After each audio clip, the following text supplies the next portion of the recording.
Hello hello hello.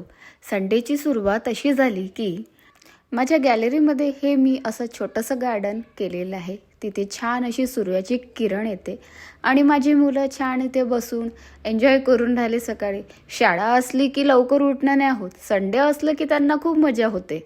बघा मस्त मजा करून राहिलेले आहे सूर्याच्या किरणामध्ये.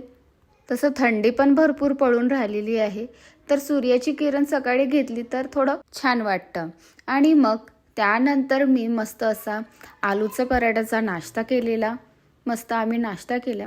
त्यानंतर मला हे 2 केकचे ऑर्डर्स होते, ते मी कंप्लीट केले. आज दोन्ही केकचे ऑर्डर्स मला लवकरच द्यायचे होते. त्यानंतर आम्ही निघालो मार्केटमध्ये. मार्केटमध्ये खूप जास्त रश होता. ट्रॅफिक सिग्नल बघा किती जास्त होती आज. नागपूरमध्ये भरपूर जास्त थंडी तर पडतच आहे, पण ट्रॅफिक सिग्नलही आहे. मग आम्ही गेलो इथे स्वेटर घ्यायला तिबेटियन मार्केटमध्ये. त्यानंतर इथे तर एवढा रश होता की पाय ठेवायला जागा नव्हती. त्यानंतर आम्ही स्वेटरांची शॉपिंग केली. मग आम्ही परत घरी आलो. थँक्यू.